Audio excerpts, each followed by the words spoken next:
اعوذ باللہ من الشیطان الرجیم بسم اللہ الرحمن الرحیم سورۃ دخان آیا 41 یوم لا یغنی مولن ان مولن شیئا، جس دن کوئی دوست کسی دوست کے کچھ کام نہیں آئے گا۔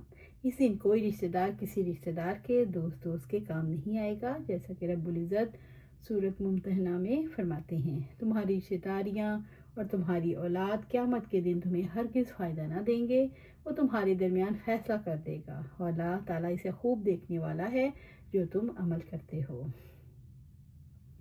وَلَهُمْ يُنصَرُونَ، اور نہ ہی ان کی مدد کی جائے گی، انہیں کہیں سے کوئی مدد نہیں ملے گی، کوئی کسی کو اللہ کے عذاب سے نہیں بچا سکے گا۔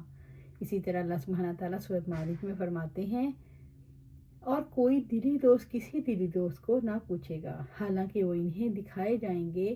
مجرم چاہے گا اس دن کے عذاب سے بچنے کے لیے کاش وہ فدیے میں دے دے اپنے بیٹوں کو۔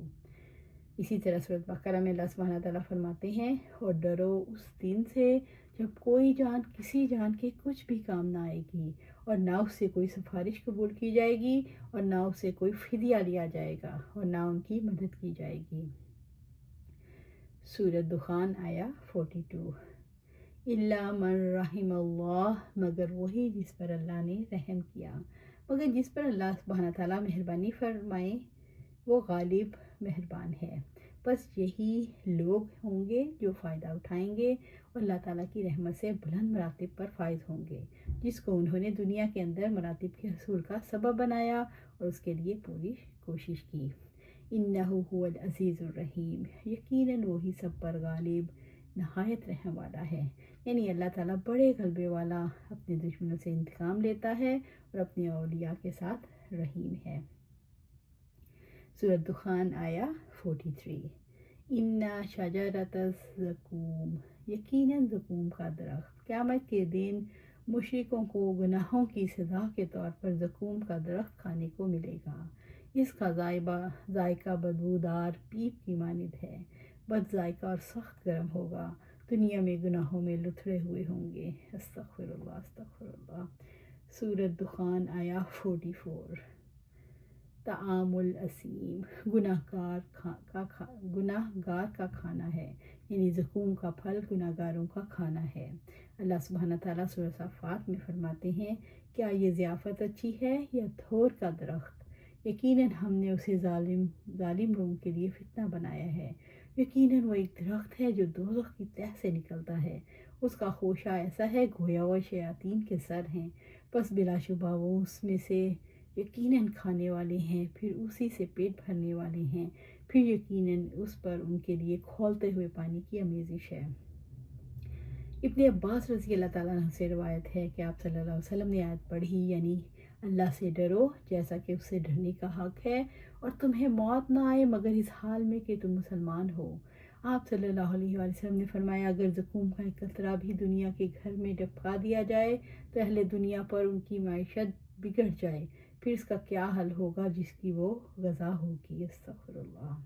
سورۃ دخان آیا 45 کالمہلی یغلی فی البطون، پگھلے ہوئے تانبے کی طرح پیٹ میں جوش مارے گا۔ یہ کھانا تلچھٹ جیسا ہوگا جو اپنی حرارت، کڑواہٹ، بدمزگی اور نقصان کی وجہ سے پیٹ میں ہانڈی کی طرح کھولتا رہے گا۔ اللہ سبحانہ تعالیٰ سورۃ کاف میں فرماتے ہیں، اور آپ کہہ دیں تمہارے رب کی جناب سے یہی حق ہے، پھر جو چاہے سو وہ ایمان لے آئے اور جو چاہے سو وہ کفر کرے۔ یقیناً ہم نے ظالموں کے لیے ایسی آگ تیار کر رکھی ہے جس کی لپٹیں انہیں گھیرے میں لے چکی ہیں، اور اگر وہ پانی مانگیں گے تو انہیں پگھلتے ہوئے تانبے جیسا پانی دیا جائے گا جو چہروں کو بھون ڈالے گا، بڑا ہی برا مشروب ہے اور بہت ہی بری آرام گاہ۔ سورۃ کاف آیا 29 اللہم اجرنا من النار اللہم اجرنا من النار اللہم اجرنا من النار۔ سورۃ دخان آیا 46 کغلی الحمیم، کھولتے ہوئے پانی کے جوش مارنے کی طرح، یہ کھانا پیٹ میں کھولتے ہوئے پانی کی طرح جوش کھائے گا۔ سورۃ دخان آیا 47 خذوہ فاعتلوہ الی سواء الجحیم، پکڑو اسے پھر اسے گھسیٹتے ہوئے جہنم کے بالکل درمیان لے جاؤ۔ اللہ تعالیٰ جہنم کو حکم دیں گے اس مجرم کو پکڑ لو، تو 70,000 فرشتے فوراً لپکیں گے اور اسے جہنم کے درمیان میں لے جائیں گے۔ رب العزت نے فرمایا جس دن انہیں دھکیلا جائے گا جہنم کی آگ کی طرف، سخت دھکیلا جانا، یہ ہے وہ آگ جسے تم جھٹلاتے تھے، تو کیا یہ جادو ہے یا تم دیکھتے ہی نہیں؟ سورۃ طور آیا 13 سے 15، سورۃ دخان آیا 48۔ ثم صبوا فوق راسه من عذاب الحمیم، پھر اس کے سر پر کھولتے ہوئے پانی کا عذاب ڈھیل دو۔ یہ عذاب ذلت کے لیے دیا جائے گا، کیونکہ یہی وہ سر ہیں جو اللہ کے سامنے اٹھتے ہیں اور سرکشی کے مظاہرے کرتے ہیں۔ اسی سر میں رب کی نافرمانیوں کے خیالات ابھرتے ہیں۔ سر کے عذاب کا اثر پورے وجود پر ہوتا ہے، انسان کو بھون کر رکھ دیتا ہے، اس لیے یہاں اس کا ذکر کیا گیا۔ اللہم اجرنا من النار۔ سورۃ دخان آیا 49۔ ذُق انکا انت العزیز الکریم، چک یقیناً تم تو بڑے زبردست بہت معزز آدمی تھے۔ عذاب میں گرفتار مجرم کو مزید رسوا کرنے کے لیے کہا جائے گا مزہ چکتے رہو، تم بڑی عزت والے تھے، اب بتاؤ کہاں گئی وہ عزت؟ قتادہ رحمۃ اللہ علیہ فرماتے ہیں یہ آیت دشمن خدا ابو جہل کے بارے میں نازل ہوئی، جس نے یہ کہا تھا کہ محمد مجھے صلی اللہ علیہ وسلم ڈراتا اور دھمکاتا ہے، خدا کی قسم ہم مکہ کے ان پہاڑوں کے درمیان بسنے والے لوگوں میں سب سے زیادہ باعزت ہیں۔ اس پر اللہ تعالیٰ نے مذکورہ آیات نازل فرمائی۔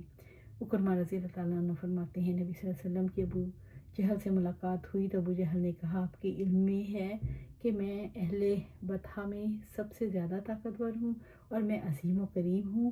اکرمہ فرماتے ہیں اللہ تعالیٰ بدر کے دن اس کو قتل کروا کے ذلیل و خوار کیا اور اس کو قابل مذمت قرار دیا، اور اس کے متعلق یہ آیت نازل ہوئی۔ استغفر اللہ استغفر اللہ۔ سورۃ دخان آیا 50۔ ان ھذا ما کنتم بہ تمترون، یقیناً یہ وہی چیز ہے جس میں تم شک کرتے تھے۔ کافروں سے کہا جائے گا دیکھ لو یہ ہے جہنم جس کا تم یقین نہیں کرتے تھے۔ انہیں دوزخ میں جھونک کر کہا جائے گا یہ ہے وہ آگ جس کا تمہیں یقین نہیں آتا تھا۔ رب العزت نے فرمایا جس دن انہیں دھکیلا جائے گا جہنم کی آگ کی طرف، سخت دھکیلا جانا، یہ ہے وہ آگ جسے تم جھٹلاتے تھے۔ سورۃ طور آیا 13 اور 14۔ اللہ سبحانہ تعالیٰ سے دعا ہے ہمیں قرآن و سنت پر عمل کرنے کی توفیق دے، اس پر جمع دے اور جنت الفردوس کے اعلیٰ مقام پر اپنے پاس گھر عطا فرمائے، آمین یا رب العالمین۔